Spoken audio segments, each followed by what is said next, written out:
Welcome to Your In Depth, where we walk through and break down our favorite fictional universes. I am Jacob. I'm here with Evan. This is trial 4 for an intro. It's been a struggle. It's been a struggle. Yeah. Not like a bad struggle.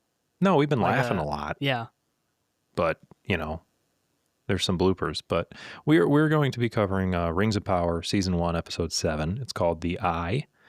And as I stated in kind of our little tagline thing, we're going to first walk through it, and then we're going to break down, everything about this episode that we could observe and what we could find. But yeah, we should probably get into it before we screw up again. Yeah. So sounds good. Here is our summary. It is broken up into the three main groups that we kind of follow. There's the Southlands, the Harfoots, and Khazad Dûm. So let's start. After the eruption of Orodruin, Mount Doom, Galadriel, Theo, and Miriel search the devastated Southlands for survivors. My voice cracked out there a little bit, but survivors. Theo reunites with Bronwyn and Arondir, while Miriel, now blind, orders a return to Númenor but vows to come back with force. Galadriel learns that Halbrand is alive and declared king, and they ride out together. Meanwhile, Adar and the orcs claim the land and effectively rename it Mordor. The Harfoots reach the Grove, only to find it scorched by Orodruin's distant destruction. The stranger performs a mysterious act that restores the trees overnight, but then quietly departs. Soon after, the three mystics arrive, searching for him, and burn the Harfoots' carts. Despite the loss, Nori, her family, and several others choose to set out on a journey to find the stranger.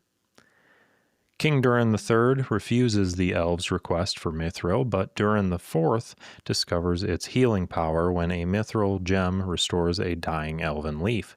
He secretly reveals a vast Mithril vein to Elrond, only for the king to discover them and banish Elrond.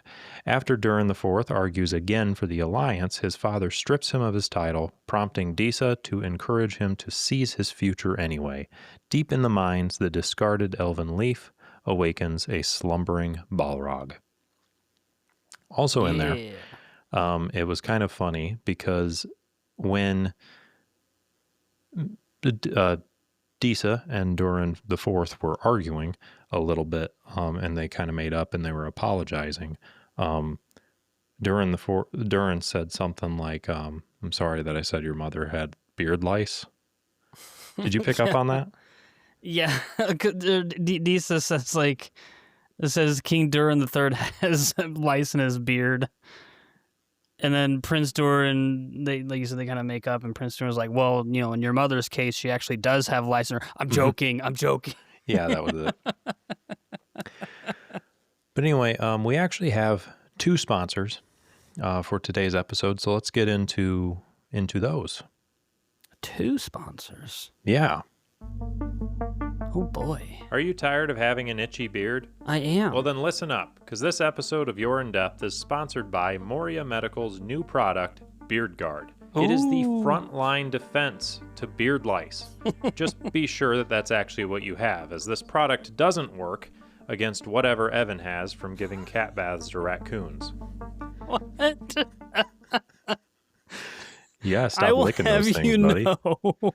I will have you know I have never given a cat bath to a trash panda.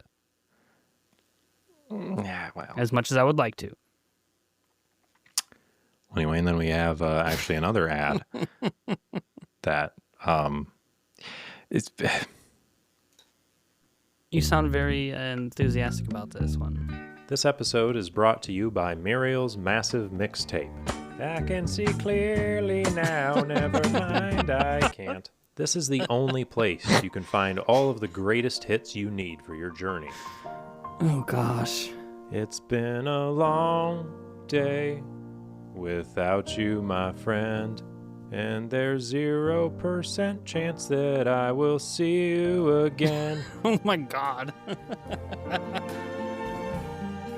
I see shades of gray, gray shaded things. I only see gray I can't see a thing. Middle-earth Music Group has partnered with Numenor to bring this once-in-a-lifetime collection with special commentary from Stevie Wonder. Yeah, I can't see shit. This collection even turns back time with special tracks by Bing Crosby. Do you see what I see? No. So order today and secure your limited edition collection.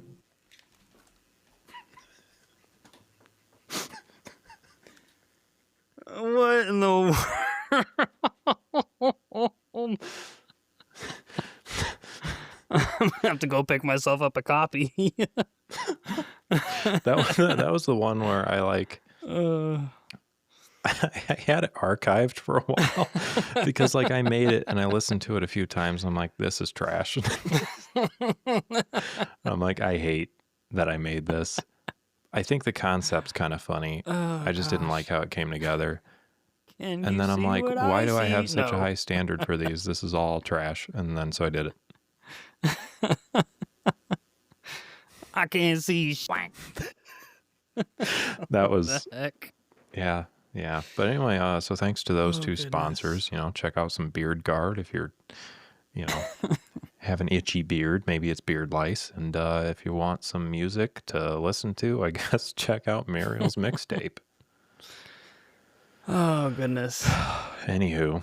Well, with that, let's go ahead and get into the episode. Yeah, that sounds great.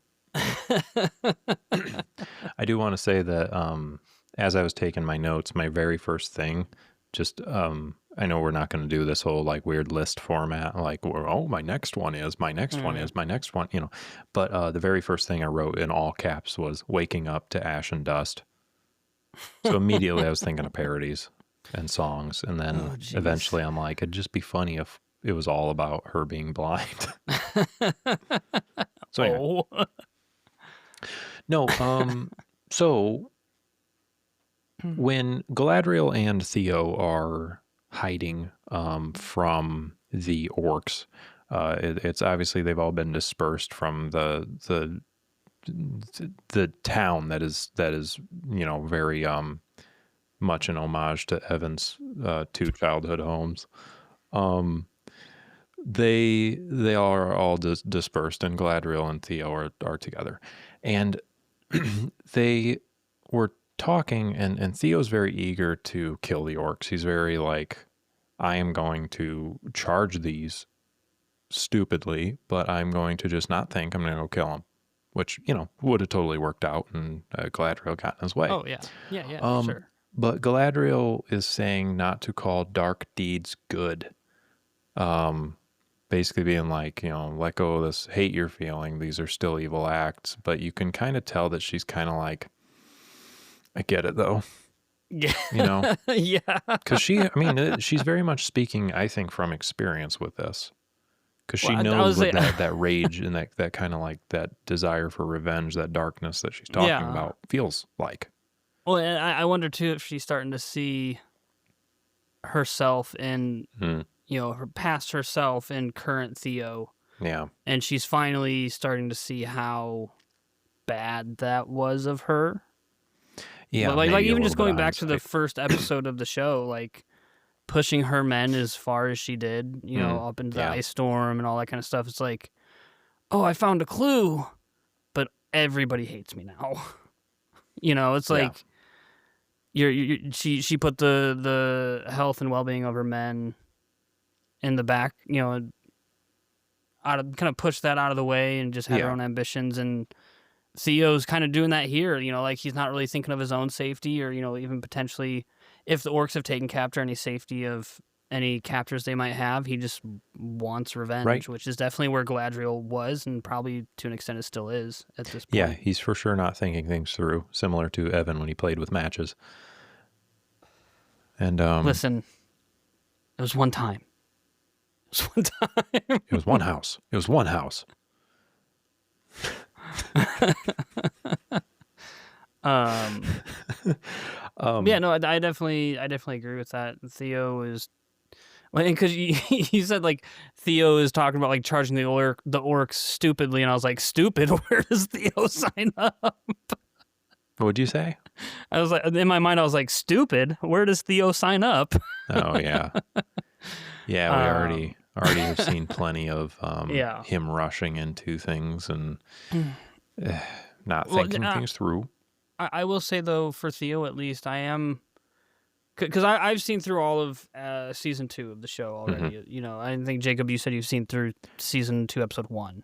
Correct. Yeah, I decided to hold off until we covered it so that I kind of saw it with fresh eyes. But I'm really looking forward to not only our discussions that we are going to have about season 2 involving Theo, but I'm also looking forward to season 3 coming out, because I feel like Theo could be a pretty prominent character. He could have a pretty good arc from like, you know, dumb young kid into to becoming a king. Right? Yeah. Primarily because they're tossing all lore aside, and he's actually Theoden. It's short. I wasn't going to go that far, but Theo is short for Theoden. There's a fan theory right there that's rooted in idiocy. But no, I think Theo could have a good arc. Okay. You know, throughout the entirety of the show, from young dumb kid who doesn't really think before he acts into, you know, a thoughtful leader of the remains of the Southlands, you know, whatever populace remains, you know, wherever they go, wherever they try to, you know, rebuild. Because like in leading up to this episode, you know, Bronwyn's been kind of that leader figure of the people of the Southlands, and leading plenty of them to love. Well, Well, just through the matchmaking, whatever. Well, yeah. I'd like to see more of the matchmaking service. I don't think we've really seen it too much on screen yet. It's been kind of hard to. It had a rough start. There's a lot of stuff. There's a lot of stuff going on. A lot of blood. Yeah. But no, I think Theo could kind of come in and either, you know, help alongside Bronwyn, or kind of like step up and maybe even take her place and kind of taking a leadership role at some point. The only thing with that though is like I can only say you know, possibilities and stuff, because as far as I'm aware, you know, Theo, Arondir, Bronwyn, those are all new characters that were introduced in the show. There's not like established lore about them, right? You know, within the different books, so we don't really know how their 3 stories are going to end. But I am truthfully, I am looking forward to any sort of character development with Theo, because there's potential there, and I hope they don't squander that potential like the producers. I hope they don't squander the potential of a pretty good story, like character arc with him. Hey, question that's not about the episode, and then I'll let you continue the conversation. Behind you, the door that I see, what room is that in your house? Because I haven't been to your new house. That leads out into the hallway that leads out to the rest of the house. Okay. I just saw your cat wandering in there, and so I was watching, and I'm like, oh, I wonder what the little bugger's doing. And that just leads out to so like right over here. Directly to my left is like the front door. Yeah. Okay. I'm no longer interested in what you're saying, because I just caught a glimpse of the painting of a cat that have. Oh, and then the actual cat. And the crossbow and the what on earth? Yeah, I know that. Beautiful. He has a print of a kitten in a scarf right next to a giant mug. Yes. So we have a picture of a cat that its fur looks like the front of a tux. Okay.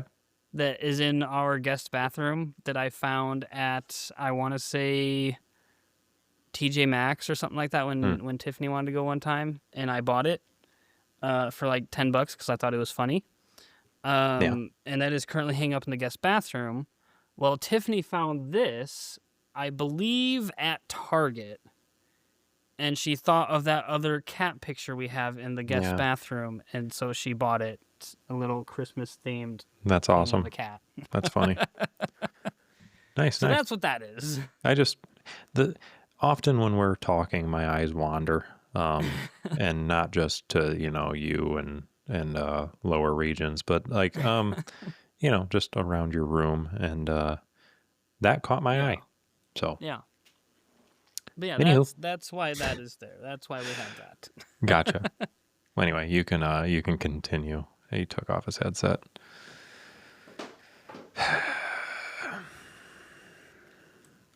Well, you wanna take us away back into the episode?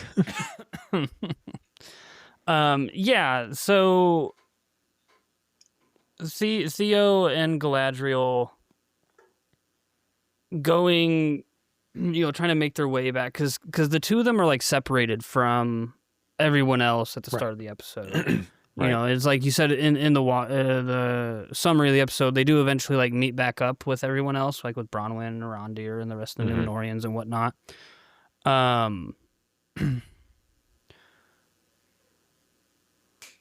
I thought it kind of funny that, and I don't know how much of a symbolic act it is, or if there's any sort of meaning or anything behind it, but I thought it was kind of funny that Galadriel like hands her sword to Theo. Hmm. And I feel like it was supposed to be meant as like a passing of the torch type of symbolic gesture. Hmm. But when I saw that, my mind instantly just went to, take my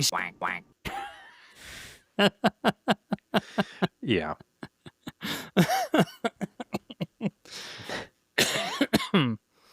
Because like Galadriel like handing off the sword, like I said, I feel like it's meant to be a symbolic gesture of like a passing of the torch, or entrusting more so him like, with a greater I responsibility. You or to have even, this responsibility alongside me, or something to where, yeah, or even something like that.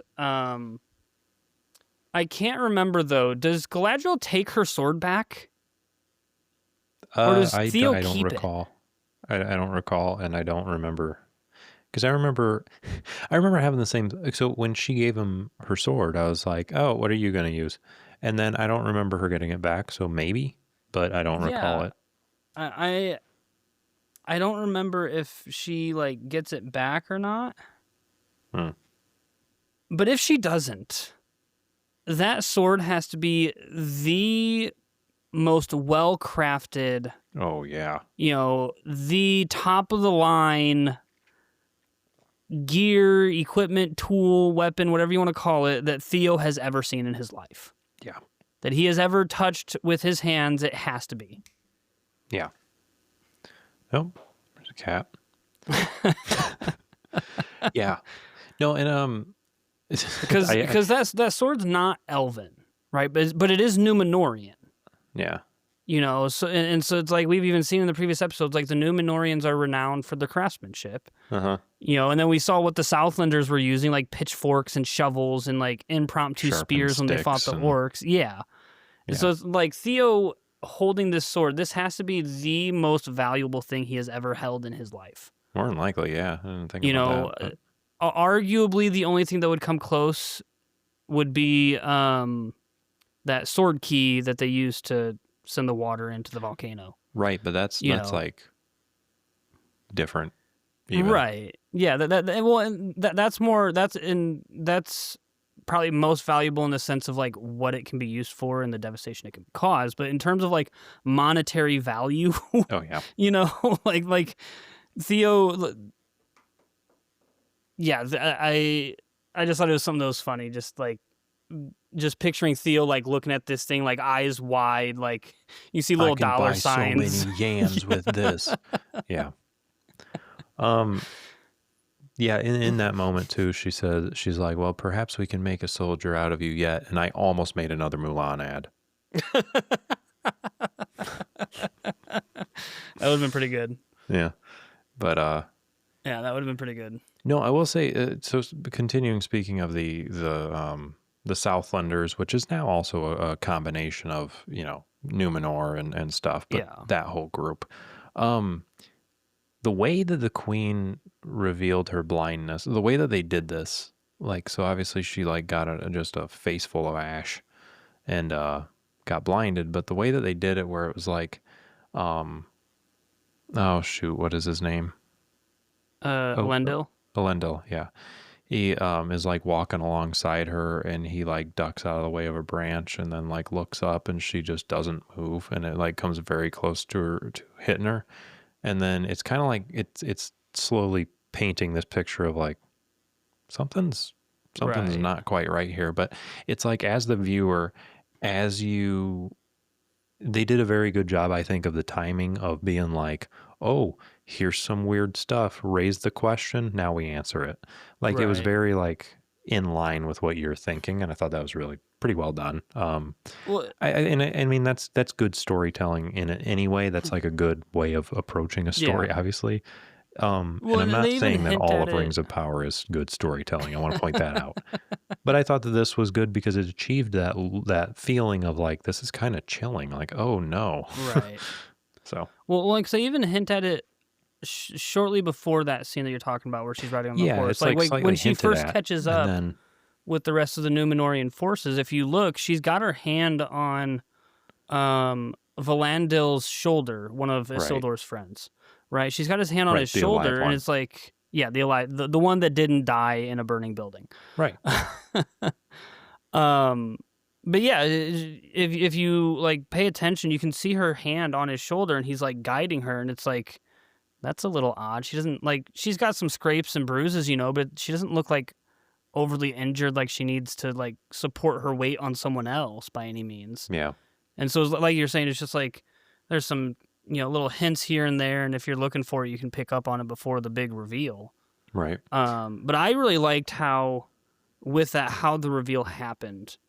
yeah, Where Muriel just makes like this kind of offhanded comment of like, oh yeah, how long are we going to be stuck in this gray haze, or right, this gray 'cause mist, then or it's gray just kind of dust, like, and wait, yeah, Elendil's just like, what do you like? Just the look on his face. He doesn't say anything. Just look on his face is like, what is she talking about? and he looks at her because he's kind of picking up like, Yeah. something's wrong here, and then you can tell she knows exactly what he's doing because she's like, Mm-hmm. how long have we been out of it? Yeah. Yeah. But yeah. And this is drawn back to, I pointed out in a previous episode, but I didn't want to spoil like where we were going with this, where she's talking to her father, Mm-hmm. and he says, "Do not go to Middle Earth; only darkness awaits." And I do think this is exactly what he's. Obviously, there's the whole like presence of evil, that sort of darkness, but there is this level of it too that I think he's primarily kind of seeing. Well, Even though she says that all she sees is gray. Right. With that too, though, I do wonder, because obviously when we saw the old king, Mm-hmm. he's laying in bed, he's very sickly. You can kind of tell he doesn't probably have too much longer left to live. And it's like, part of me wonders what he's seeing in his mind. Like what's going through his mind, because he even like that king says in the previous episode, like, his mind is jumbled and he doesn't know what's like past, present, and future and things like that. It's like, what vision is he getting in his mind from all this use of the Palantir? That he, like what's he basing this like forlorn or this foreshadowed warning to her? Like what's the vision he's seeing to make that foreshadow for Muriel that plays out in this episode? It does make me wonder. Yeah. But with that, I did bring up Isildur and Valandil. And you had made the comment, the alive one. We do see, he's definitely like a minor side character, but we do see like one of our first like named character deaths in the show at this point. The third friend of their trio, of Isildur, Valandil, and then Antamo. That was the guy's name? Yeah, that was the one that they find him in one of the collapsed buildings. Antamo? Guantanamo? Yeah, something like that. Huh. But yeah, because we see him dead, and then Isildur and Valandil are trying to get some trapped Southlanders and presumably some other Númenóreans out of burning buildings and whatnot. And this is one of those things that we know the fate of the character, so we know what we see in the show is not his end. Yeah. With Isildur, because we see him trapped in the building and it collapses down. Right. But it's like, the first 10 minutes of Fellowship of the Ring, we know how Isildur dies. We know what his end fate is and how that occurs. And so it's like, in the moment when the building first collapses with Isildur inside, to me it was like, oh crap, what he's dead? And then like, duh, no he's not. Like, I know how he dies. I know the end fate of this character. But I will say I do think they did a good job in this episode of like that initial shock of like, oh my gosh, what the heck just happened? Even with a character that we know is going to survive these events. Yeah. Yeah.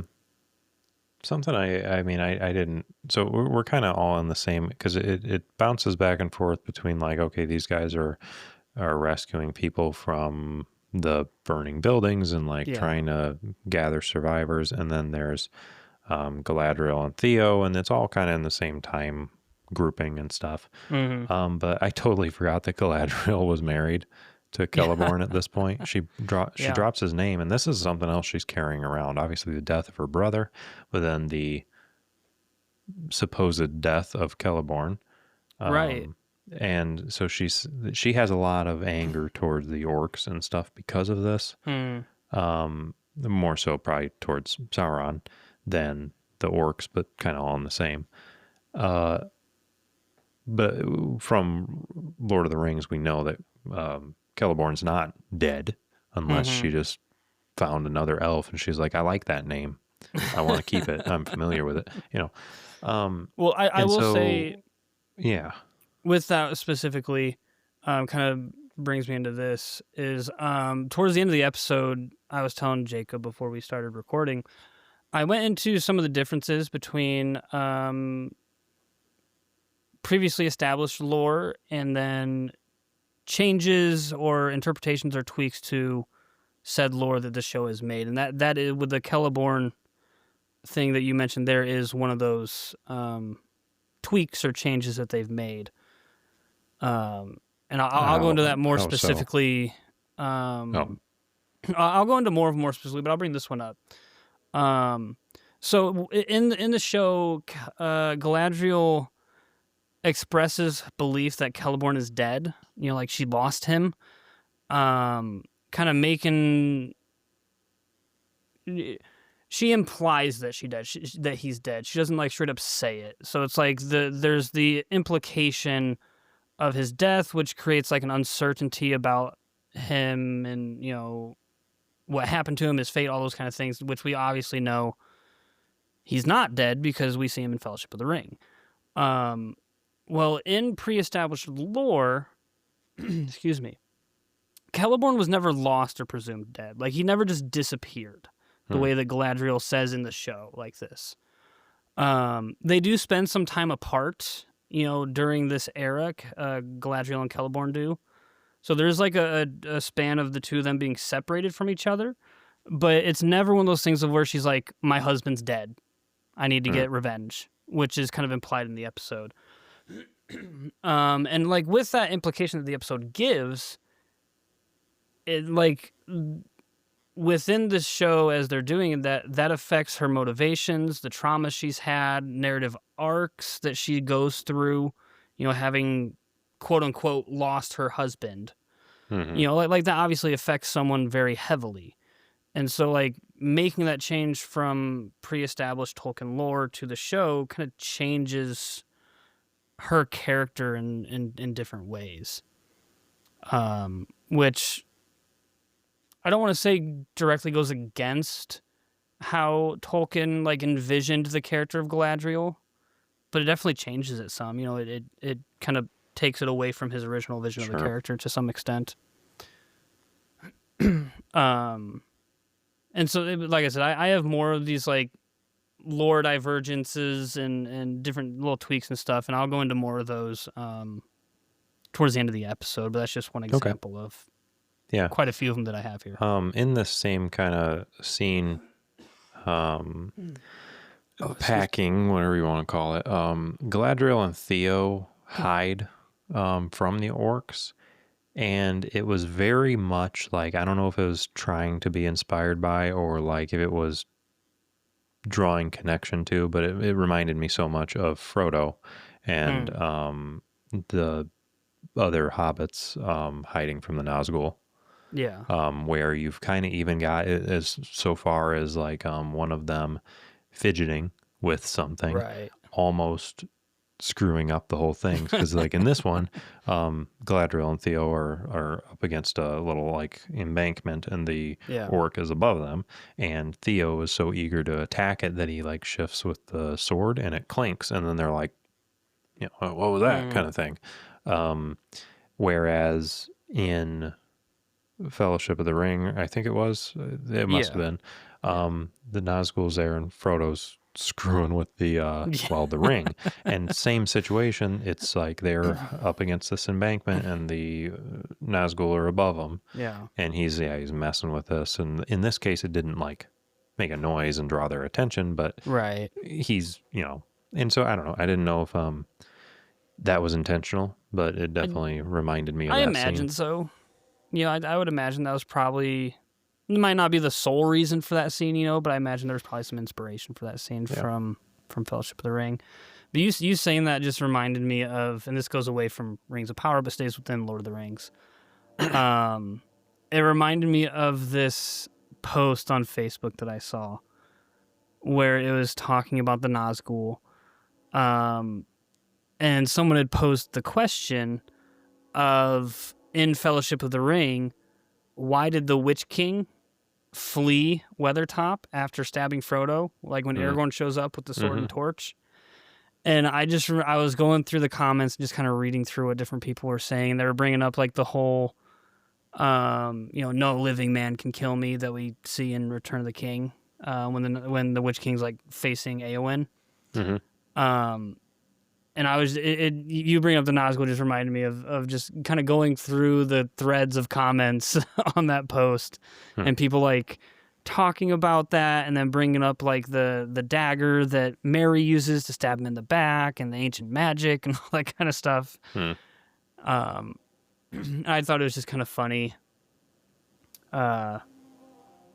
just seeing all the different people and their different takes on it and what they think it means, and I'm sure there's some sub thread being like, it's exactly the same scene. They ripped it off. Probably. Yeah. Well, but to come back to Rings of Power, though, that scene you're talking about there where they're hiding like at the embankment, and even some of the other scenes with Galadriel and Theo where they see like 2 or 3 orcs over here or like 5 over there, it's like, we've seen Galadriel fight. Galadriel, just go kill him. Like, part of my mind is just like, Galadriel, take that sword from Theo. You can take him. Tie him up and keep him right there, because if you don't, he's going to run out and do something stupid. Probably deliver some food or something. Yeah, something. And then just like take the sword and go kill those orcs, so you kind of clear the path so you two can continue.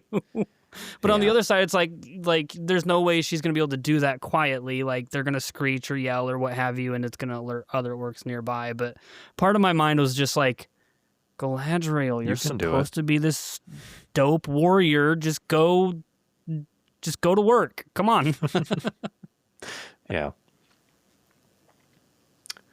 But then at the kind of the end of those, like the Southland following them and stuff, it officially renames it to Mordor. Yeah. So and I will say, just I guess this kind of be like one last thing to kind of tie up the Southlands, unless you had any other comments or anything. I don't have any more on the Southlands. I do like that they included Elendil's grief for the loss, quote unquote, loss of his son, Because like how I was saying, we know the fate of Isildur. Like we know how he meets his end. Yeah. I feel like it's very easy to overlook something as simple as Alendil standing there quietly with a sorrowful look on his face, mourning the quote-unquote loss of his son. When we know what happens to his son, we know that he's not dead here. I feel like it's very easy to just kind of skim past some of that detail, and I'm glad that they included it. Yeah, well, because it's one of those things where it's like, okay, taken from an outside perspective of the story, we know what's going on. Right. It's like all these people, it's like all your worries are not relevant because look at how it ends up. But it's like, no, in that moment, he thinks he's dead. Yeah. Well, and so it's like it does help the character development because you see those things because it's like, right. But yeah, you got to set aside from what you already know, kind of thing. But the thing with that though is like we know the fate of Isildur, we know how he dies, and so it's like it's easy to overlook a father or a friend's grief in this scene, like in the episode, because we know how the end occurs. But in the Southlands, we only know the final fates of 3 characters, which is Elendil, Isildur, and Galadriel. Mm-hmm. And so it's like it's easy to remember to be like, oh, Antamo died, so Valandil is going to be really sad about that, and Isildur is going to be really sad about that. Let's include that. That's a character that was introduced in the show. It's a show-only character. There's not a pre-established lore about him. It's easy to remember to do something like that. But when it comes to, again, characters that we know their fates, it's like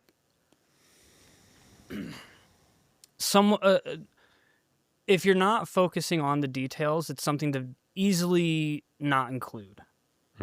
It's something where you could just say, oh, Alendil grieves off screen. But I do like that they took the time, they put in these little scenes of Elendil's grief towards his son, who he thinks he's lost. Yeah. I just like that they added those details in there when they didn't need to. Yeah, you like seeing people in sorrow. So well, listen, okay, quit doing stupid stuff. I don't know. I was trying to go somewhere with that, and I wasn't quite sure where to go. Yeah. You're good with emotions. Not really. Yeah, clearly you used your house fire to get out of homework. Pretty apathetic, huh? How do you think the rest of your family felt? And I just cry in the corner when nobody's looking to let out all that pent-up grief and anger. Yeah. As a man does. Yeah. Got to bury it deep inside until it comes out and... Until it all comes blowing out like Mount Doom. Yeah. Have you seen, it reminds me of that Family Guy clip. Have you seen that where he's just like talking about basically bottling up his emotions until it comes out in the form of, I don't know, undirect, like something or whatever, rage. And he's like, anyway, good night. And he just punches the wall until his hand is bloody and he just walks upstairs. Yeah. Anyway. Yeah, with that kind of covers everything on the Southlands for us. Yeah. And so then we go to the Harfoots. Yeah, the Harfoots and the Stranger. Right. Which is loosely tied into the Southlands, and too. And the Mystics, too, technically. Whatever, screw that. They're annoying. Yeah. I'm tired of seeing that. But no, the Harfoots and the Stranger's story to this point, or specifically in this episode, is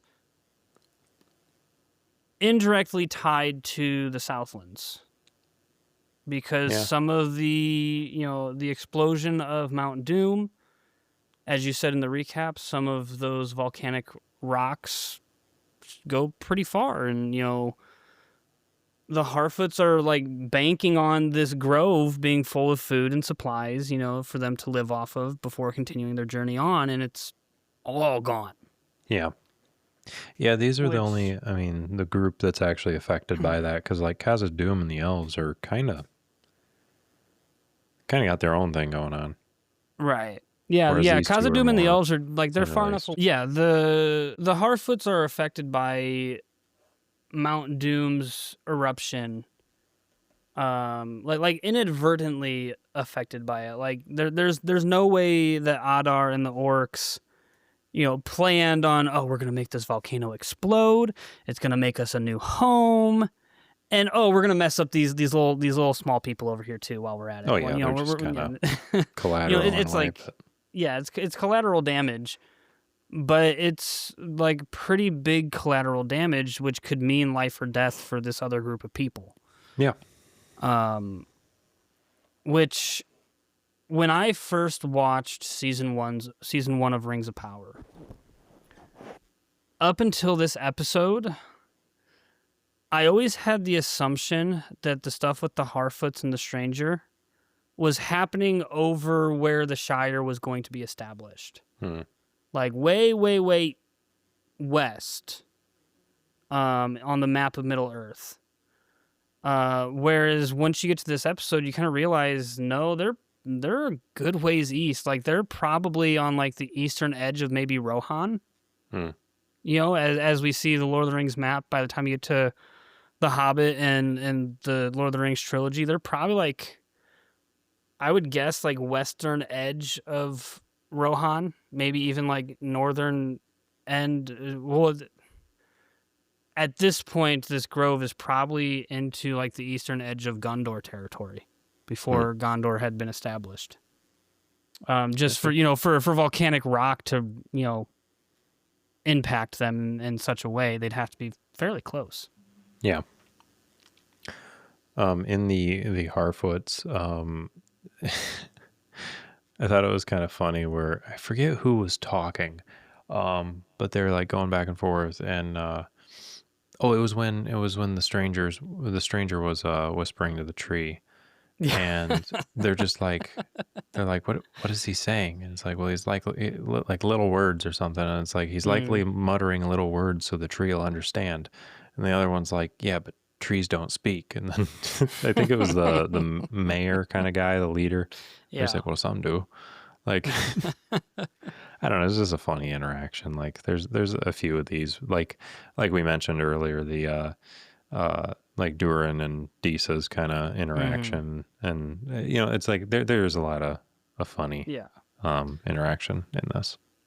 I do like too that they include little bits of humor like that in like devastating situations, because my response to like bad things happening is humor.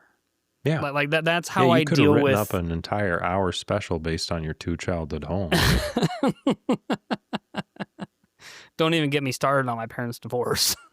Yeah, there's your just for laughs special there. But no, a lot of people's response to horrible things happening is humor. It's humor, yeah, exactly. Yeah, and so just like adding little bits of humor into that makes the world feel very much more alive. Oh yeah, for sure. Because it's in that moment. If I see some tall guy whispering to a tree after our food supply for the next however long has just been wiped out, I'm gonna crack a joke. Like, it's going to happen, and I don't mean it to like downplay the horrible thing that has happened, but it's just my way of processing the crap that I am dealing with in the moment. Yeah, and same.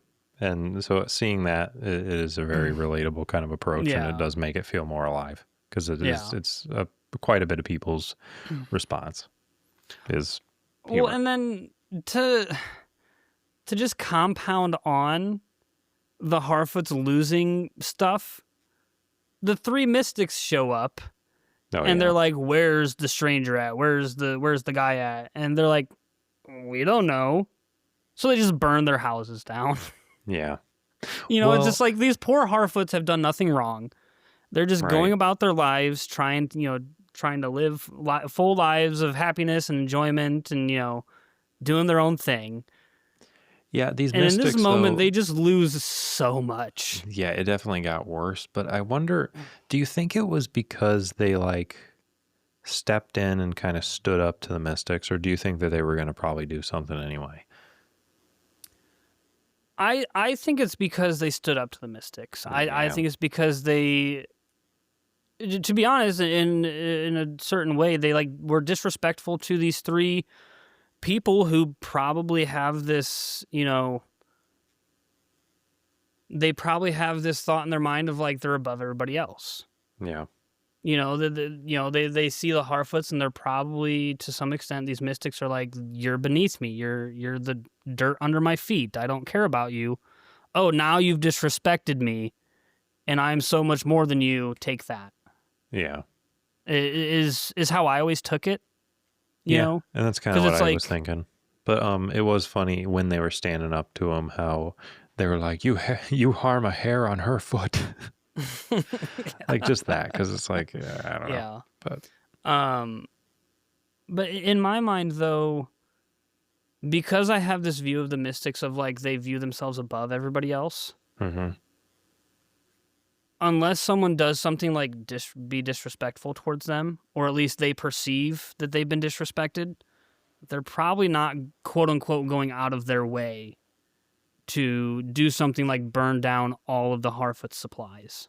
You know, because if someone's in that mindset of like, I'm above you, doing anything like burning down their supplies is just like, that's an act beneath them. You know, that's something that they don't need to do because it's a waste of their time. Right. So I always took it as like, oh, you're going to talk back, you're going to give me some sass, take this. That's how I always took it. Yeah. This was also one of the instances that I jotted down a potential ad option that I ended up not going with, but it was the Stranger's Tree Removal Service. He's not very good at it. He didn't even remove any trees. Yeah. With this episode, though, with the Harfoots, there's not too much, like, other than them arriving at this grove and finding it destroyed, and then the mystics coming through, there's not too much advancement for the Harfoots in this episode. And But, like, really it's definitely building up. Yeah. It's definitely building up to something in the season finale for the Harfoots. But this is just kind of like, to me, it almost felt like the calm before the storm for the Harfoots. Like, they've arrived here, there's this tragedy. They've suffered another tragedy with the mystics burning their stuff. Next episode, we're going to see their retaliation, or we're going to see them do something big. Yeah. Is what it felt like to me. Yeah, the episode kind of was more so Southlanders recovering. Yeah.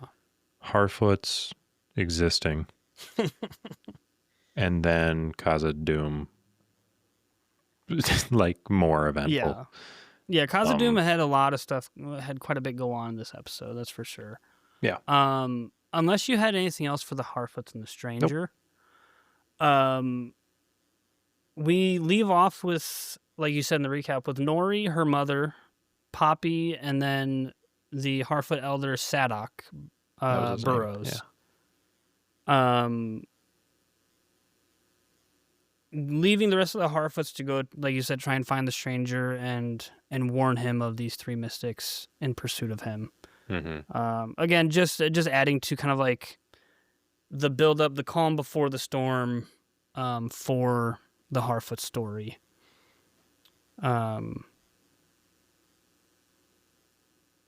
And I kind of like with that, with Sadok and them going and Nori going to warn the Stranger. I kind of like how the Harfoots are slowly having like this change of view of the Stranger. Yeah. But it always seems very much like 2 steps forward, 1 step back. Yeah, it's like they get to come around, and then he Yeah. almost destroys people with a tree, and then they're like, oh. Because it's like, oh, maybe... Because I think Sadok's the one that goes to Nori, is like, can the big fella do anything about this? And, you know, then the Stranger goes up and starts whispering to the tree, and then a branch falls and almost crushes Nori's little sister. Right. And then they're like, oh, the Stranger's bad. But then they wake up and the grove is, restored. And it's like, it just feels like very much a 2 steps forward, 1 step back. Like they make a little progress, then they fall back a little bit. Make a little progress, fall back a little bit. Yeah.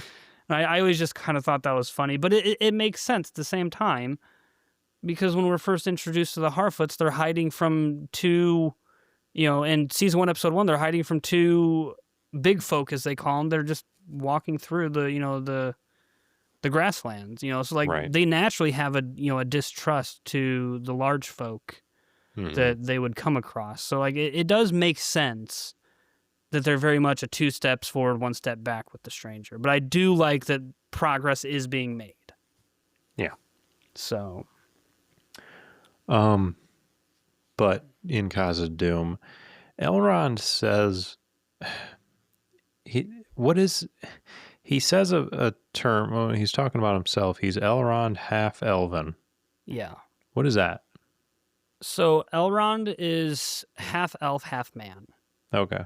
I believe, and I might have this mixed up, but I believe his father was an elf who chose mortal life, kind of like Arwen does at the end of Return of the King, or in the Lord of the Rings trilogy, where she chooses a mortal life to be with Aragorn. Right. I believe it's Elrond's father makes the same choice, where he was like born half elf, so he chooses a mortal life, and then he still marries an elf, and they have, Elrond is born, and so when he says he's half elven, that's just a reference to his parentage. Are you saying his dad was an elf that chose mortality, but then still was with another elf, and so because that mortality kind of sets in, it's half? Yes, like I said, I believe it's his dad, but I might have that reversed. One of his 2 parents was mortal, the other was immortal, aka elf, and they came together and made Elrond. And so when he says half elven, that's just a reference to his parentage. Yeah. Yeah. So, but I believe that this happened. Was this down in the mines, kind of, when they said that? This was when Elrond is talking to King Durin. When he says, when they're trying to, when he says, like, in exchange for access to your mines, the elves will give the dwarves game, grain, and timber from the elder forests for 5 centuries. And, the King Durin's like, well, why should we trust the elves? And he makes the comment, well, you shouldn't, but you can trust me, for I am Elrond half-elven.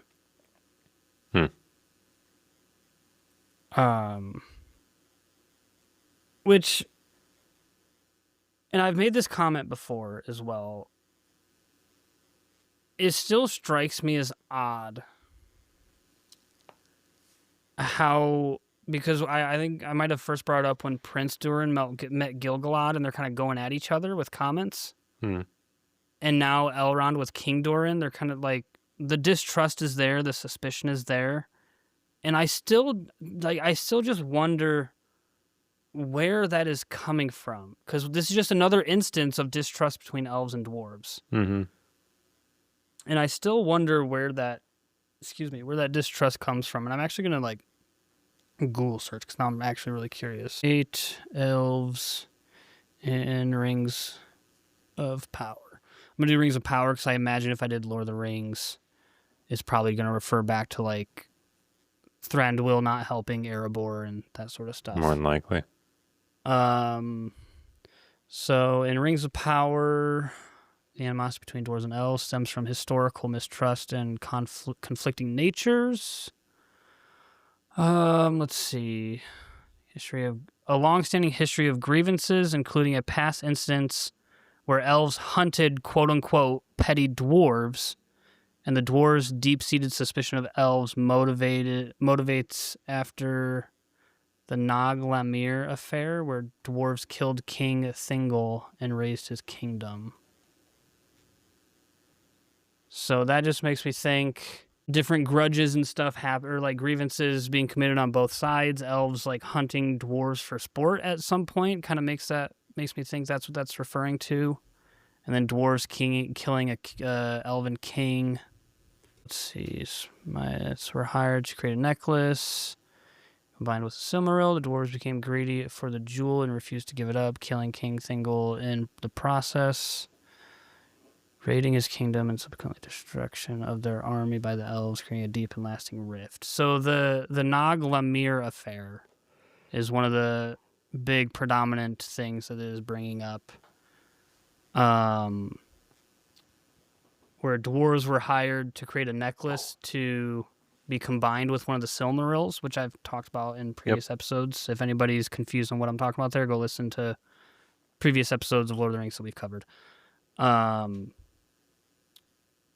dwarves became greedy for the Silmaril and refused to give it up and killed an elven king. And then said dwarves raided his kingdom and then were destroyed by the elven army that was still there, which created a pretty big rift between the two races and a lot of distrust and whatnot. Gotcha. So that's like the big event that I'm seeing here. It brings mention to just their natural or their conflicting natures of like elves being immortal and dwarves being, stone and fire, and so some of that into it too. But it seems like that Naglamir affair was a pretty big event that caused this distrust between the two races. But after I did want to talk, Yeah. just because it mentioned the deal that was trying to be made between elves and dwarves with the game, grain, and timber from the Elder Forests. Because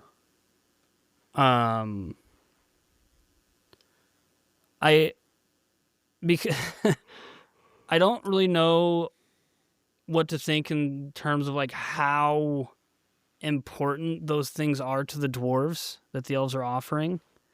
But I think part of that comes from having played the Return to Moria game. Mm-hmm. So after Elrond gets denied by Durin, King Durin, him and Prince Durin are down in the mines. I believe it's down there that they're talking. I just thought it was funny banter talking about the rock smashing contest that they had. Oh, where yeah. It's like, I let you win kind of thing. But in that too, Durin comments that dwarves actually have secret names, where it's like you really only call each other that if you're very close, your family, your loved ones, Right. friends. And he's just about to tell that to Elrond as a, an act of being like, you are my friend, and Elrond stops him. But I did think that was kind of an interesting concept that they kind of have their own secret names. Yeah. And I'm kind of curious what those would like sound like, Right. But I don't know if those would be like, I guess, quote unquote, strange names from what we've heard in like dwarves' names, because we've heard of like, King Thorin and Durin and Gimli and, all of those. I don't know if it'd be something where we'd hear it and be like, that's a weird name for a dwarf. I don't know if it's quite to that extent. I doubt it, but I'm curious. Right. But even with that, though, it would make sense as well for Prince Durin and even King Durin for their actual name to not be Durin. Yeah.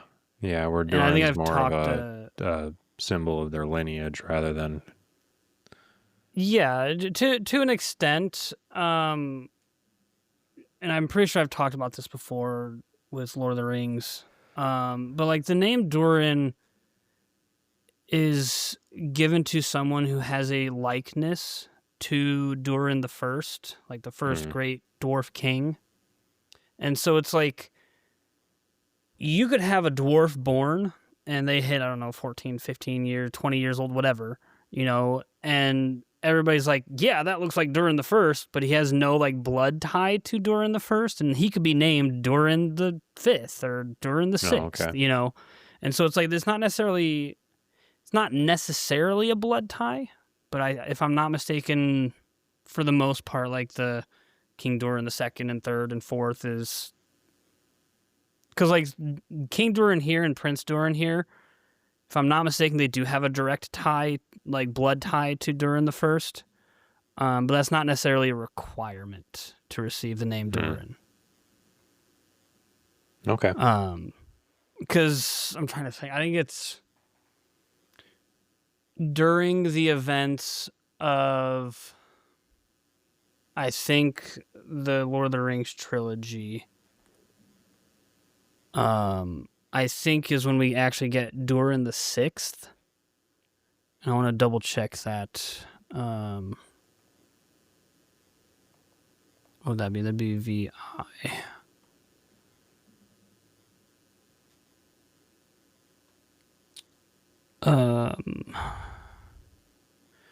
6 was a 6th dwarf king of cosmos. No, so that's not even who I was thinking of. Well, that's another big change to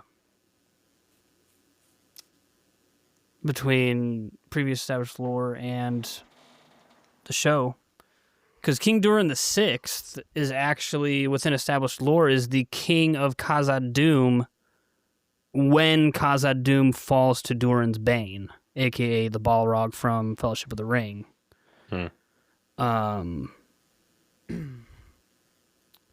So, and of course, we're seeing, at the end of this episode, we see the Balrog awaken, down below. So it's like I guess that's just another change from previously established lore to show is that Balrog be waking up a lot earlier than it should be. Yeah, there's a lot of stuff timeline-wise that's not consistent. Right. Yeah,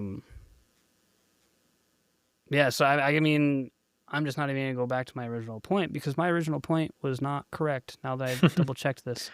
Well, I was going to say I thought Durin the Sixth was son to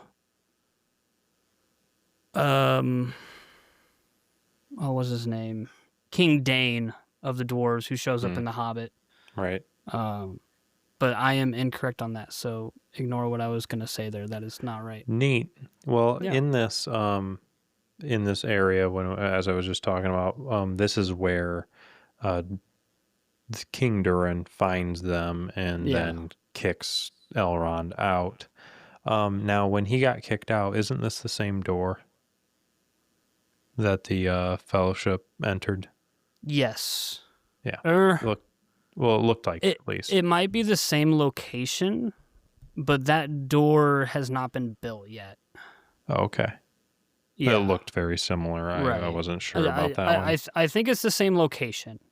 Okay. But I don't think that door where like Gandalf's, speak friend and enter, I don't think that door has actually been built yet. Yeah. But yeah, I mean, it would make sense for the door to be put there because, like, why would you dig a whole new, tunnel just to connect another door on the same side of the mountain where you already have a door? Yeah. So I imagine it's the same spot. But then it makes me wonder, how did all that water get there by the time of Fellowship of the Ring outside of said door and location? Rain. Yeah, because it's been like hundreds, if not thousands of years, and no water's built up there yet. Do they just have like the Great Flood and Noah on his ark, or Elrond on his ark? I don't know. But no, just another question to ponder, I guess. Yeah. Yeah. Personally, my final note was Balrog. Yeah. Just all caps. So. Yeah. Whatever you've got, you can close us out.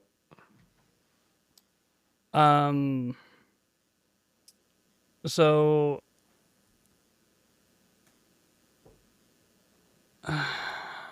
something that I think is important to keep in mind here, and this is keeping in mind as we get ready to go into season 2 of Rings of Power. And I've mentioned this before. The attitude of King Durin with these events playing out.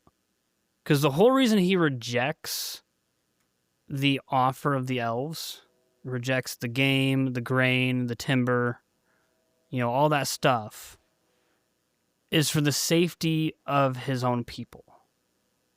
Because he even makes the comment, because like Prince Durin says something along the lines of like, my friend is drowning and reaching out for my hand. Do you expect me to just ignore it or slap it away or something like that? And King Durin even says too, like, the dwarves, it is believed that Aule made the dwarves from stone and fire. And the stone is like our resistance to time, basically meaning the dwarves can live longer than the normal man can. but the fire being that all things at some point will be consumed and must come to an end, and that this is the elves' time for their end. And like greater and wiser minds than us have deemed it so. We would be fools to go against their knowledge or like their will or what have you. Mm-hmm. And if they do, it could mean the ruin of this dwarven kingdom. And so it's like King Durin in all of this is very much, I'm here for my people. I'm here to protect them. I'm here to do what's right by my people. At least what I believe to be right by my people, to keep them safe. And I would just say keep that mentality of King Durin in mind when we go into season 2. Other than that, though, I don't really think I have anything else on the dwarves. In terms of what we saw in the episode, we'll come back and revisit them when I go into some of the different lore changes and stuff. But in terms of what played out in the episode, I think that's everything I've got for the dwarves. All right. I say we go into the lore changes then. Before we go into the lore changes, I did have one thing here.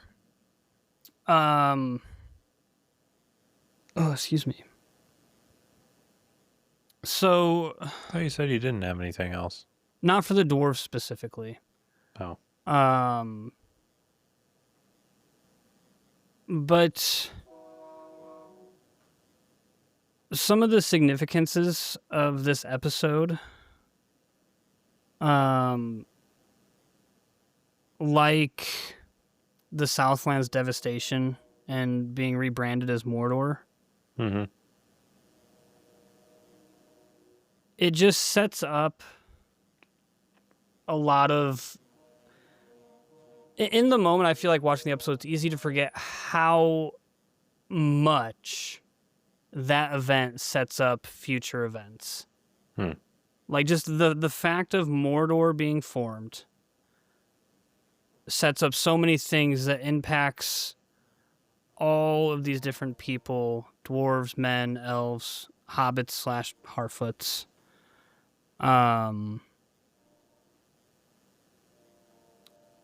And I just think it's something to point out and keep in mind, because it's just like,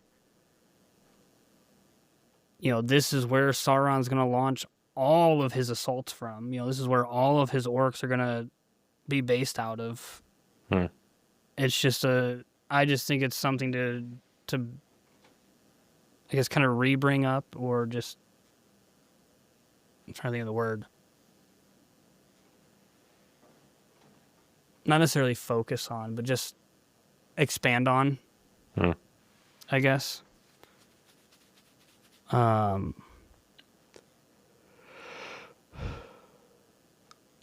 But yeah, I just, that's such a big event. I just have to say too, like going back to the last episode, watching Mount Doom erupt was so cool. Yeah, very much so. It's obviously like super devastating, and so many lives are affected by it. Cool. But like this scene there was just really cool. That's cool. Never mind the implications. So lore divergences and tweaks and changes that they made. One of the big ones is the origin and use of Mithril. So, and it might have been the previous episode where we get that scene of like the elf fighting the Balrog up on the mountain with the Tree of Life, right? And then like that light being pulled down into the earth to create Mithril. Pre-established lore, that's not how Mithril showed up there. Like Mithril in the show has its power connected to the light of a buried Silmaril, which is, as I mentioned in previous Lord of the Rings episodes and stuff, like, or it's like a gemstone made of pure, like, solid, good energy light, kind of made into a stone. And the show, as we've talked about, shows that the Mithril can like heal or restore a dying leaf from the like elder trees of Linden. when Tolkien made Mithril, it was for sure rare, precious, and valuable. It was super strong, super light, as we see with like that Mithril shirt that Bilbo gets and passes on to Frodo. But it didn't have any magical power. Like, there was nothing magical or mystical about it. It was just like a super, extremely, very rare ore that was very light and very strong. And the show changes that from a valuable metal to like a magical salvation for the elves type of thing. But that's that in itself is not necessarily a big change. But when you look at the implications of that, that changes quite a bit. With who knows, like within the show now, it's kind of established, like, who knows how mystical or how magical this mithril is. Is it going to be able to cure wounds? Is it just going to restore that, that leaf or the wildlife? But within pre-established lore, it's just a strong, rare metal. I'm not going to do that one because that one needs to wait until the next episode. That sounds great because you're putting me to sleep. Well, that's rude. No, it could be because I'm really tired. So this was something that we had kind of talked about a little bit. The timing of major events. Oh, yeah. Is significantly different. For example, the Balrog under Khazad-dûm is not awakened in pre-established lore until early Third Age, and we're still in the Second Age. And again, it's not awakened until King Durin the Sixth, whereas we're still on Durin the Third and Durin the Fourth. So it kind of seems like they're taking some pretty big events and just kind of smushing it together, just to give us more story beats and stuff. Yeah. Because it's like Isildur and Alendil shouldn't be born yet. Because like they die at the end of the Second Age, right there into the beginning of the Third Age. So it's another thing where they just kind of grabbed bits and pieces out of the pre-established lore and are just kind of mashing them together. And then even as I was talking, like, King Durin's rationale for not mining the mithril is different. Like, the fact that he's not mining it for the protection of his people kind of changes dwarven greed and dwarven hubris that's kind of been built into who the dwarves are as a race. Because it's like, if you go off of, say, dwarves from The Hobbit or Lord of the Rings, and they found a mithril vein, it's like, nah, man, if we got to lose a few dwarves to get that precious metal, let's do it. Like, dwarves up until this show came out are very greedy. They've got like a dwarven hubris about them. And so like King Durin's approach to this mithril has kind of changed some of that. Another change from established lore is the origins of the hobbits. If the listener wants more information on the actual origin of the hobbits, let us know, and we can definitely do a video about that. But how this show is showing the Harfoots and kind of pre-Hobbit race, that's a whole new thing that the show writers added in. That's not how pre-established hobbits were kind of like founded. That's not how their race came to be. I already talked about Galadriel and Celebrimbor.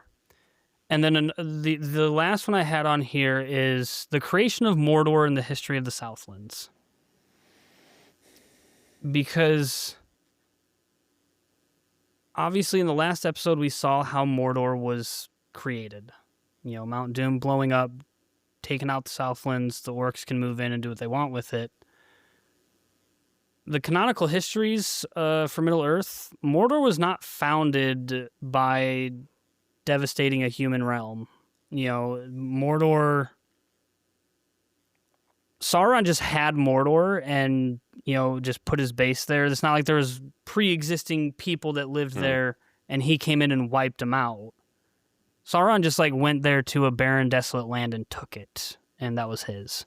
And so I do like that the show actually changed that, because it gives like a proper origin to Mordor. Yeah. And definitely gives more tragedy to that land than just it was evil because evil was there and evil thrived there. You know, I do like that they did make that change. That's one of them that I do enjoy. Yeah. So, but those were some of the changes.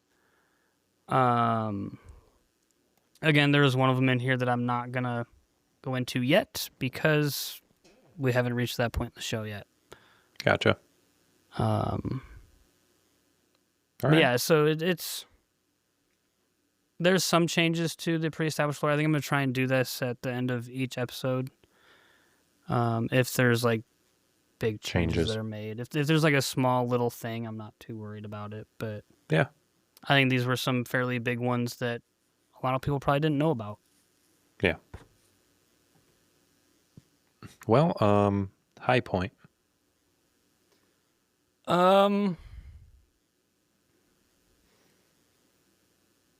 I think my high point, I feel like the easy answer is the Balrog showing up, because that's just such a big like eye opener. But I think I really enjoyed Elrond's interaction with King Durin the most. Like, he comes down off of his like elven high horse and like, you know, kneels before the king and like shows him great respect, and like it was kind of like a refreshing kind of scene compared to how elves and dwarves typically act around each other. So I think that was probably my high point of the episode. Yeah. Low point would probably, truthfully, the low point was with the Mystics, with the Harfoots. I would agree on my low point with that. I dislike the Mystics. Yeah. For me, a high point was either probably the Queen being blind. That was that pretty reveal good. And just how that kind of played out was, I thought, pretty well done. But yeah. Any closing comments before we direct people elsewhere and carry on? I don't think so. Okay. I think if I had any, it would just be a reminder of like keep an eye on King Durin's motivations. Oh yeah. From now going into into season 2. Yep. But, okay. Other than that, I don't think I really have any gotcha. comments, concerns, anything like that. All right. Well, just a quick kind of reminder to anybody who's listened for a while, or if you've stuck with us until now, thanks for being here. I want to encourage you to share it. Share this podcast with people, because every 1,000 downloads, we are going to do a blooper reel, and today's had several. And so there's, if you want to see those, there's the incentive. Share it to a friend. For sure, if you are on Spotify, go ahead and comment. We'd love to hear from you. If you're on Apple, leave us a podcast review. We'd also love to hear from you. But an incentive there is every 25 Apple podcast reviews, we're going to do a live stream episode. Yeah. We haven't gotten any of them yet. We're really aiming for that 25. I believe we're at 10 or 11. I think Evan's probably looking into that right now. Maybe that's what he's doing. I'm trying to see how many views are we at for that blooper reel. Oh, yeah. But I don't remember where to go to look for that. You'll know when it gets here. We'll keep you updated. But the other thing, and the last thing, is that if you are on Spotify, be sure to follow us, because a while back I made a weird sea shanty, and I will make the entire thing if we reach 500 followers. Yeah, just another incentive, all that stuff. But that's all I have to say. So. Yep. So check us out and tell everybody else. Yeah. Toodles. Bye. Deuces.